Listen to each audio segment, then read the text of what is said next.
تو بھئی ہمیں بتایا جاتا ہے کہ امتحانات میں ہر سوال کے 4 امکانات ہیں، اے، بی، سی اور ڈی، اور ہمیں بتایا جاتا ہے کہ اے، بی، سی اور ڈی کے صحیح ہونے کا امکان بالکل ایک برابر ہے، یعنی ہر کسی کے صحیح ہونے کا امکان 25-25% کے برابر ہوگا۔ لیکن کسی وجہ سے ہمیں اس بات پر شک ہوتا ہے، ہم کہتے ہیں کہ نہیں، یہاں پر ان سب کے صحیح ہونے کے امکانات بالکل ایک جیسے تو نہیں ہے۔ تو اب اس بات کو ہم کیسے پرکھ سکتے ہیں؟ بھائی اس بات کو ہم مفروضات کی مدد سے پرکھ سکتے ہیں۔ تو اس کے لیے ہم پہلے اپنا نل مفروضہ بنائیں گے اور اس کے بعد متبادل مفروضہ بنائیں گے۔ تو نل مفروضہ یہ ہے کہ ان سب کے ایک جیسے امکان ہوں گے، تو ہم کہیں گے کہ یہاں پر بالکل برابر کا پھیلاؤ ہے، مطلب ایکول ڈسٹریبیوشن ہے۔ اور ظاہر سی بات ہے کہ ہمارا متبادل مفروضہ یہ ہوگا کہ پھیلاؤ برابر نہیں ہے، اچھا، اس نل مفروضے کو ہم یوں بھی بیان کر سکتے ہیں کہ اس میں اے کے صحیح ہونے کا امکان بھی 25% کے برابر ہے، بی کے صحیح ہونے کا امکان بھی 25% کے برابر ہے، سی کے صحیح ہونے کا امکان بھی 25% کے برابر ہے، اور ڈی کے صحیح ہونے کا امکان بھی 25% کے برابر ہے۔ ہاں، اب ذرا ان کو آپس میں پرکھنا شروع کرتے ہیں، اور اس کے لیے سب سے پہلے تو ہمیں آبادی سے نمونہ لینا ہوگا۔ تو مثال کے طور پر ہم 100 سوالات کا نمونہ لے لیتے ہیں، اور بھئی اس نمونے سے جو ہمیں معلومات ملے گی اس کو ہم ان خانوں میں درج کر دیں گے۔ یہ ہیں 3 خانے۔ اس خانے میں ہم دکھائیں گے درست امکان کو، اس خانے میں ہم لکھیں گے ہماری متوقع تعداد کو، اور یہاں ہم لکھیں گے اپنی اصل تعداد کو۔ اچھا، یہاں پہ ہم لکھ لیتے ہیں اپنے چاروں امکان، اور کیونکہ زندگی بہت سفید اور کالی ہو رہی ہے اس لیے میں یہاں پر تھوڑا رنگ لے کر آ رہی ہوں۔ تو یہ ہے اے، بی کو ہرے رنگ سے دکھا دیں گے، سی کے لیے پیلا رنگ استعمال کر لیتے ہیں، اور ڈی کو ہم دکھا دیں گے اس گلابی رنگ سے۔ ہاں تو بھائی یہاں آ گئے ہمارے درست امکانات۔ اچھا، اب چونکہ ہمارا نل مفروضہ یہ ہے کہ امکانات کا پھیلاؤ بالکل برابر ہے، یعنی ان سب کے صحیح ہونے کے امکانات بالکل ایک جیسے ہیں جو کہ 25% ہے، تو بھائی 100 کا 25% برابر ہوتا ہے 25 کے۔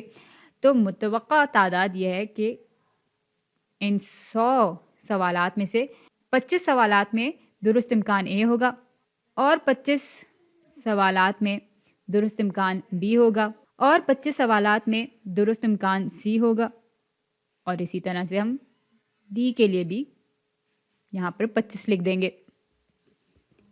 اب ذرا دیکھتے ہیں کہ اصل تعداد ہمارے پاس کیا آتی ہے۔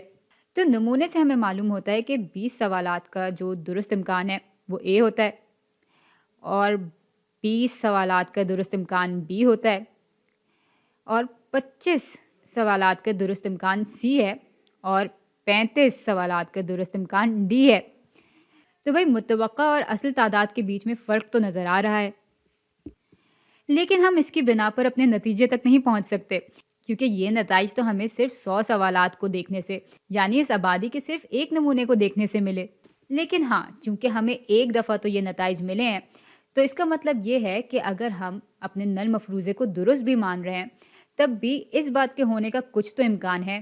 اچھا، اب ہمیں یہ دیکھنا ہے کہ یہ نتائج جو ہمیں ملے ہیں اس کا یا اس سے بھی زیادہ انتہا کے نتائج ملنے کا کیا امکان ہے۔ اگر تو یہ امکان کسی اہمیت کی سطح سے کم ہے تو اس کا مطلب ہے کہ ہمارا نل مفروضہ غلط ہے، اور پھر ہم اس کو ٹھکرا کر اپنے متبادل مفروضے کو مان لیں گے۔ لیکن اگر یہ امکان اہمیت کی سطح سے زیادہ ہوتا ہے تو اس کا مطلب یہ ہے کہ ہمارا نل مفروضہ بالکل درست ہے۔ چلیں پھر یہاں پر اہمیت کی سطح کو بیان کر لیتے ہیں۔ اس کو ہم دکھائیں گے